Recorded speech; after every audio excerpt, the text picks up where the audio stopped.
الحمد لله نحمده ونستعينه ونستغفره ونعوذ بالله من شرور أنفسنا ومن سيئات أعمالنا من يهده الله فلا مضل له وأشهد أن لا إله إلا الله وحده لا شريك له وأشهد أن محمدا عبده ورسوله صلوات الله وسلامه عليه. Concerning the religion of Islam, there is fiqh connected to every aspect of our lives. There's the fiqh of how to welcome the newborn child into the world. Our religion came and explained to us some rules and regulations, ahkam. There are fiqh regulations that regulate the way we relieve ourselves. Go into the bathroom, come out of the toilet, akramakumullah. The fiqh of getting married, the fiqh of divorce. There is the fiqh of this day, Yawmul Jum'ah, what to do, what not to do. The religion of Islam has shown us how to do everything that is connected to our lives. There is an issue that we want to bring to the table, inshallah, to your attention, that the religion has addressed. And it's one of those extremely important issues because everyone has to go through this door. And that is the fiqh of death and what is connected to death or al-maut. Many things can be mentioned about death, where the khatib or the person who's given a class can talk about some of what the Quran and the Sunnah mention in an attempt to try to get people to be afraid, so that as the Nabi used to do, sallallahu alaihi wasallam, the listening audience would see death before their very eyes, and then it becomes an incentive and a motivation to do better. That's one of the ways of dealing with it, but that's not what we want to do here today. He sallallahu alaihi wasallam used to address this issue every single day in some shape, form or fashion. He would tell the people sallallahu alaihi wasallam, "Sallu salat muwadda'a, fa innahu la hariyun an yuhsin al-mar' salatuhu." When you are about to pray, pray the prayer of a man who's going to pray for the last time, because that will be more effective in making the individual pray a good prayer. So before the kuffar execute someone in America, they give him the last meal, they allow him to see his priest, and they also allow him to say a prayer. If an individual said to a Muslim, "We're going to execute you right now, but we're going to give you an opportunity to make 2 rak'ah," as it happened with the companions, radiyallahu anhum. If the person was faced with that scenario, he's going to make those 2 salat, those 2 rak'ah in a special way. Not the way people generally pray. When we wake up for Fajr at home and we just pray 2 rak'ah very quickly just to get it done and over with, and we jump back in the bed. So that was one of the effective ways that the Nabi used to address sallallahu alaihi wasallam at death. He used to tell his companions radiyallahu anhum, and this ummah as well, "Adhkuru min dhikri hadhim al-ladhat." Remember and remind yourselves a lot about the destroyer of pleasures. They said, "What is the destroyer of pleasures, Ya Rasulullah?" He said, "It is death." So that the individual who is living a life where he's going to and from, he's preoccupied, he's not sick, he's just forgetting about the reality that he's going to die. And as a result of that, he may forget the need to do certain things or not to do certain other things. So he told the people, remember this issue of death a lot, because if you're an individual with a lot of problems, if you think about the fact that you're going to die, that puts your problem in a relative situation where you know as long as you have breath in your chest, you have a chance. Once you're dead, that's it. You don't have a chance. So no matter what the problem is, if a person is alive, there's light at the end of the tunnel. On the other hand, the individual who is forgetful and he's negligent, if he took the time, he had some companions, he went to a dars, he went to the khutbah, he read a book in which someone reminded him at that moment, "Hey, you're going to die." It helped the individual to remember, I need to be doing certain things in order to prepare myself for this issue. So there are many aspects of the fiqh of death. Meaning, out of all of them, the very first one that we want to mention, as we always do in this masjid, and is necessary to do it, it is something connected directly to the aqeedah of the Muslim. And that is, everyone and everything is going to die except Allah Azza wa Jal. The Muslim has to believe that. Every angel, every jinn, every prophet, every wali, everyone is going to die and come to an end in terms of his life, except Allah subhanahu wa ta'ala. Some people may say that's basic, fundamental, and elementary. That may be to you, but there are some individuals from our ummah who don't believe that. They believe that the Nabi sallallahu alaihi wasallam never died, that the wali of Allah Khidr never died, despite the fact that Allah mentioned in the Quran, وَكُلُّ مَنْ عَلَيْهَا فَانٍ وَيَبْقَى وَجْهُ رَبِّكَ ذُو الْجَلَالِ وَالْإِكْرَامِ. Everyone who is on this earth is going to disappear and be destroyed and die. And the only thing that will remain is the face, the countenance of the face of your Lord, who is the possessor of honor and the possessor of might and ability. Allah Ta'ala mentioned in the Quran, كُلُّ شَيْءٍ هَالِكٍ إِلَّا وَجْهُهُ. Everything is going to be destroyed except Allah Azza wa Jal. Allah mentioned ayat upon ayat in the Quran. He said to the Nabi sallallahu alayhi wa sallam, وَتَوَكَّلْ عَلَى الْحَيِّ الَّذِي لَا يَمُوتُ وَسَبِّحْ بِحَمْدِهِ. Rely on Allah, the living, the one who doesn't die, and glorify his name subhanahu wa ta'ala.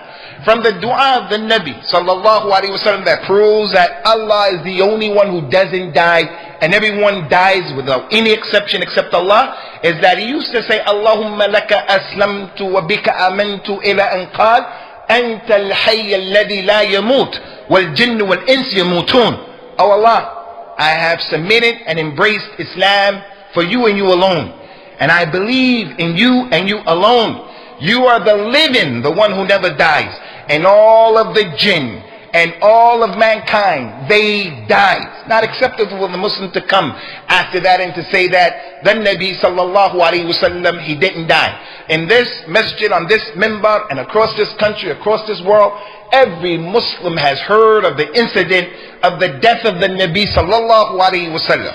When Abu Bakr as-Siddiq radiallahu anhu said in front of all of those ulama from the companions, and they all were present in the masjid, hey you people, ya ayyuhan nas, hey you people, any of you people who worship Muhammad, Muhammad is dead, he has died, sallallahu alaihi wasallam. And anyone who worships Allah, Allah is living and he doesn't die. Umar radiallahu anhu was threatening the people, as you all know, anyone who says that Muhammad died, you're a munafiq, I'm going to kill you. This point is critical for the one who's practicing the religion and he finds in his environment, his surroundings, relatives who ascribe to different madhabs and groups that don't believe that the Nabi died, sallallahu alaihi wasallam. Umar is better than all of them. Umar has more knowledge than all of them. Umar radiallahu anhu was the second best and closest companion to the Nabi sallallahu alaihi wasallam, and he understood the Quran and Islam better than any scholar in al-Islam other than Abu Bakr radiallahu anhu. And yet he said that the Nabi didn't die. That goes, it helps, it shows us, if I have a relative who's on a minhaj or a madhab or with a group, they believe that the Nabi didn't die, it's not permissible for me to make takfir of that individual. It's not permissible for me to excommunicate my mother, my father, or my auntie, the Muslim who believes that. He or she has a misunderstanding, a shubha, like Umar radiallahu anhu had that shubha on that particular day. And Abu Bakr did his job and his responsibility of eliminating that misunderstanding. And he started to read those ayat to Umar. When he heard those ayat, he embraced it. And this is the problem with our community. Once the ayat come to the individual, he still rejects it and he insists that the Nabi didn't die. That's the difference between Umar and the people of today. Radiyallahu anhu. Concerning this issue, there are those Muslims who have the opinion that the Nabi didn't die because of some ayat in the Quran. And this is not the issue, but we have to mention it very quickly and very briefly. There is an ayat that Allah Ta'ala said, لا تحسبن الذين قتلوا في سبيل الله أمواتا بل أحياء عند ربهم يرزقون. Don't think and don't consider, don't even think that the individual who died fi sabilillah, defending this religion the correct way, and he was killed as a result of defending the religion in the correct way, don't even think that he's dead. Instead, he is with his Lord and Allah is providing for him. He's not dead. That's for the shuhada. Allah said about, or the Prophet said about himself, sallallahu alayhi wa sallam, inna lillahi malaikatan sayyahin يُبَلِّغُنِي مِنْ أُمَّتِي السَّلَامِ. Allah has some angels, they flying around. Their goal, their job, their responsibility is anytime you say sallallahu alayhi wasallam, they take that salam and they bring it to me. So our Muslim brothers read these ayat. Al-anbiya fi quburihim yusallun. The prophets are in their graves praying. Our Muslim relatives take these ayat and they say, look, these ayat show that the Nabi sallallahu alayhi wasallam isn't dead. And we agree. The Prophet is not dead right now. He's alive, sallallahu alayhi wasallam. But he died. He died. He lost his life. The angel of death came to him and took his life. And that is not, the fact that he's not dead right now is not peculiar to him. Abu Lahab is not dead. Abu Jahl is not dead. Your great-grandmother, great-grandfather, they are not dead. They died and they are in their graves, and they're either in a grave and their grave is a rawda from the Riyadh of Al-Jannah, or it is a hole from the holes of the hellfire. Allah Azza wa Jal mentioned about Fir'aun. النار يعرضون عليها غدوا وعشيا ويوم تقوم الساعة أدخلوا آل فرعون أشد العذاب. Every night and every morning, Fir'aun and those people were with him. They are being exposed to the hellfire every day, every night.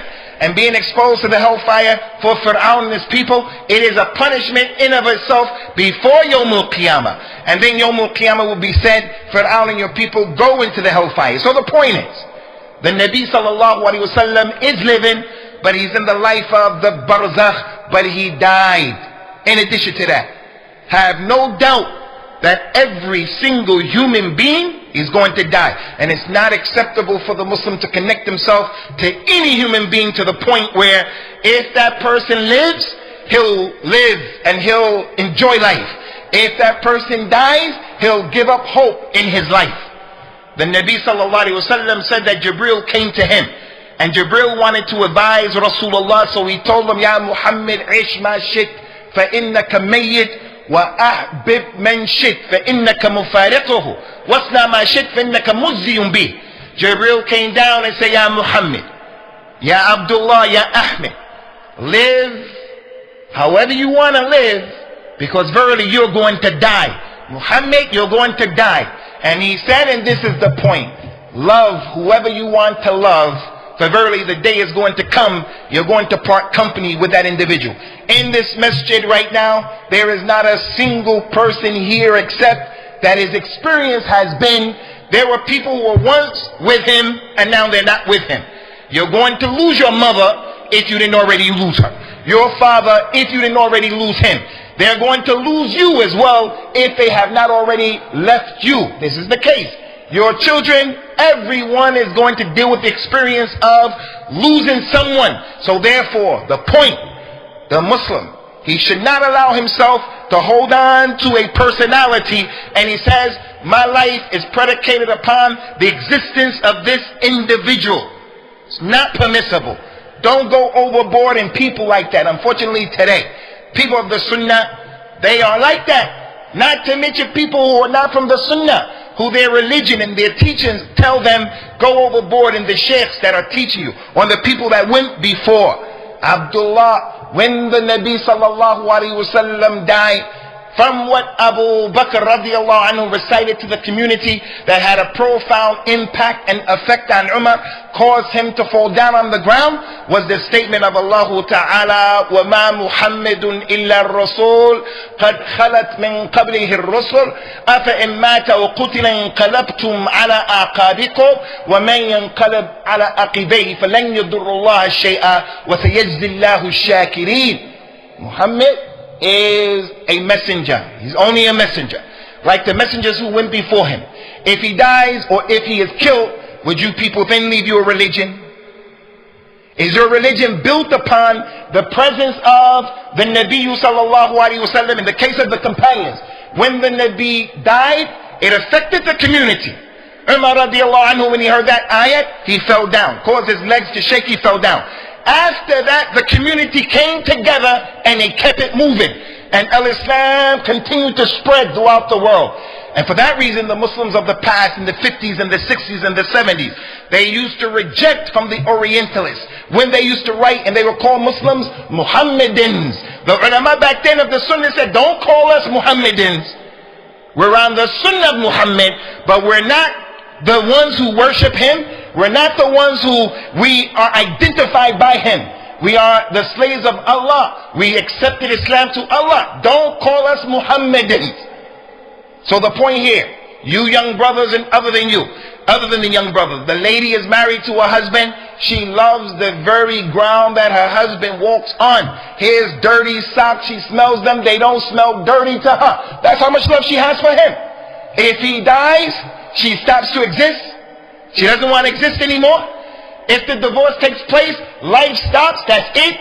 You're not in the game of life anymore. But the real advice here to the religious practicing people, don't go overboard in the 4 imams.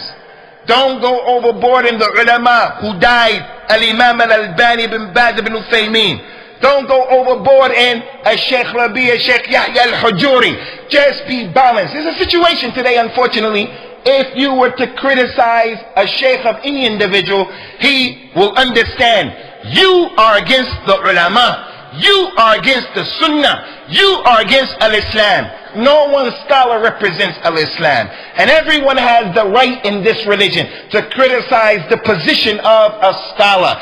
Don't go overboard in your people. Don't go overboard in any individual. Another issue.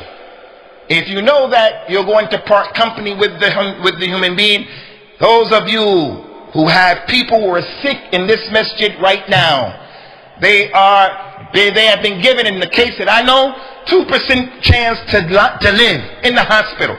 People who we know. You're going to part company with people. So when the time comes to part company, have the etiquette of Al-Islam.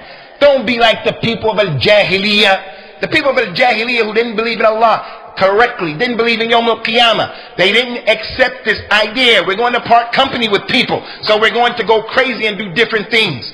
So it caused the Nabi sallallahu alaihi wasallam to free himself from those issues and those applications and those practices. When his son Ibrahim died, one of his companions, Usama ibn Zayd, started screaming in public, showing his remorse, showing how sad he was, how much love he had for Ibrahim, the son of the Nabi. Usama screamed and lost his composure. The Nabi immediately told the people, I'm free from him. Ana bari'un minhu. I'm free from him, meaning I'm free of this action of Usama. The Muslim has to free himself from the action of his brother or his sister, irregardless of what relationship they have to him. He has to free himself from his action when his action doesn't go in accordance to this religion. He doesn't free himself from that individual and say he's a kafir. He frees himself from the position and the thing that he's doing. Concerning death, the Nabi told the people sallallahu alayhi wa sallam, أَنَا بَرِيءٌ مِّنْ حَالِقٍ مِّن كُلِّ حَالِقٍ وَالسَّارِقٍ وَمَنْ أَنَا بَرِيءٌ مِّمَّنْ حَلَقَ وَمِمَّنْ سَلَقَ وَمِمَّنْ خَرَقَ. I'm free from the lady who cuts her hair bald when someone dies. In the times of Jahiliyyah, if the lady lost her husband, her mother, her brother, she would cut her hair off. In our society today, the woman won't make her hair bald. She won't do that because it's not acceptable in most cases. But you will find the Muslim woman in a state of depression, being upset, making a drastic change to her hair. That is similar to that issue. If she wants to cut her hair because she wants to manage it and make it easier to be managed, no problem. But when something happens, it was a practice at the time of Jahiliyyah for the lady to make herself bald-headed. So your wife, my wife, your sister, my sister, your auntie, my auntie, if someone died, if something happens, someone goes to the hospital, she goes into a state of depression. She has to make the dua to protect herself, and she shouldn't be allowed to cut her hair in a drastic way, trying to stay away, because the Nabi sallallahu alaihi wasallam freed himself from her. Freed himself from the one who screamed out, like Usama radiallahu anhu. Freed himself from the one who ripped his clothes off. Concerning the issue of death, ikhwani, the fiqh of a death. As Muslims, we should understand death is in the hands of Allah. It's the property of Allah. It's the creation of Allah. If someone were to get shot, it is not the bullet that kills that individual. Because if that was the case, everyone who got shot and he was hit by that bullet would have died, and that doesn't happen. It's not the bullet. If someone is about to die in the hospital, given 2% chance to live, it is not the doctor or the medicine that saves his life. Life and death is the property of Allah. It's the creation of Allah Azza wa Jal.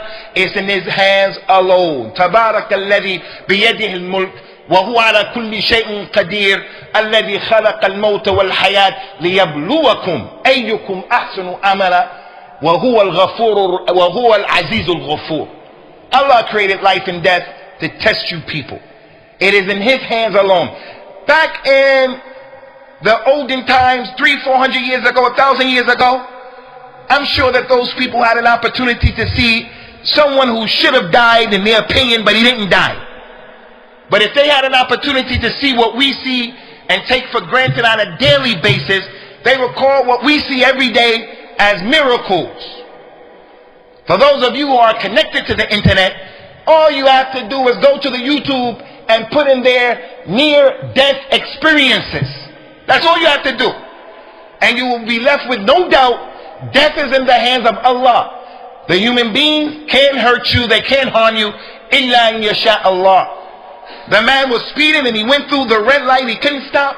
The other traffic started, he got hit by the car. He was T-sectioned by the car at a high speed. And over there someone was crossing the street, a pedestrian. The minivan rolled over and the middle of the van rolled over the man. It was just enough room to knock him down, but it didn't crush him. He just got up, washed himself off, brushed himself off, and he kept walking. Life and death is in the hand of Allah. So the ayah said, وَتَوَكَّلْ عَلَى الْحَيِّ الَّذِي لَا يَمُوتُ. Rely on Allah. Those people who are sick from amongst us, it's not the medicine that saves, it's not the sickness that kills, it's not the bullet that kills. Life is in the hands of Allah, and death. The third point, and this is especially for our youngsters and the people who have some mental problems, some challenges that cause them to be stressed out, and then they start to contemplate killing themselves. In our religion, in the Islamic narrative, in this deen, I'm not talking about Judaism, Christianity. I'm not talking about Hinduism, Buddhism. In their religion, it may be permissible for the lady to burn herself alive for one reason or another. It may be permissible for an individual to kill themselves. In the deen of Allah, it's not permissible for us to even wish for death. You can't even say, I wish I was dead in our religion. The Prophet told the people, sallallahu alaihi wasallam, لا يتمنين أحدكم الموت لضر نزل به فإنه إن مات أحدكم انقطع عمله وإنه لا يزيد المؤمن عمره إلا خيرا. None of you shall hope to die because of a problem that has happened in his life. For verily, if one of you were to die, your deeds are going to be finished, done. You don't have a chance. And the believer, his life or life itself, it does nothing but enhance his situation. You look around this masjid right now, and you want to know, as the Prophet told the people, خَيْرُكُمْ مَنْ طَالَ عُمْرُهُ وَحَسَنَ عَمَلُهُ. The best of you here is the one who lived a long time and he has good deeds. Those older people in this masjid, they had a lot of opportunity to make more prayer, to make more siyam. They had more opportunity to go to Hajj and Umrah, to give sadaqah, to read the Quran. How many Jummahs have passed through their lives? Once the individual dies, especially a young person, he's not married, she's not married, they don't have any children. The one who dies with a child, the child continues his legacy and his ibadat, his name and so forth. If you die, that's it. You're done. No opportunity for tawbah. No matter what the problem is right now, there's light at the end of the tunnel. It is not permissible for an individual to hope to die. But there is a situation that can happen to people. We all know the ayah, لَا يُكَلِّفُ اللَّهُ نَفْسًا إِلَّا وُسْعَهَا. Allah doesn't burden anyone with a burden beyond his scope. So it's easy for us to hear someone tell us their problem. We say to them, you better not think about killing yourself. You got divorced and you want to kill yourself? You're in that marriage and it's like that, and you want to kill yourself? We're going to tell them, you better keep it moving and keep your life going. But it is possible that someone could be confronted with a challenge or a situation where he may want to kill himself. And Islam allowed that. The Prophet ﷺ is fair and just and balanced. He knows the reality of the lives of the people. In the Quran, Maryam, she was impregnated. Allah Ta'ala made that miracle. After becoming pregnant and having to go back to her community, pregnant without being married and having to deal with the Yahud and the mentality of the Yahud. She said that statement in the Quran, قالت يا ليتني مت قبل هذا وكنت نسيا منسيا. Oh, I wish I was dead before this would have happened. And I would have been something that the people didn't even know. Something happens to someone, a person says, I wish I was never born. Usama ibn Zayd radiyallahu anhu, when he killed the man that time, when he killed the man and the man said, La ilaha illallah. And the Prophet said, what are you going to do with La ilaha illallah? Yawm al-Qiyamah. And he kept repeating.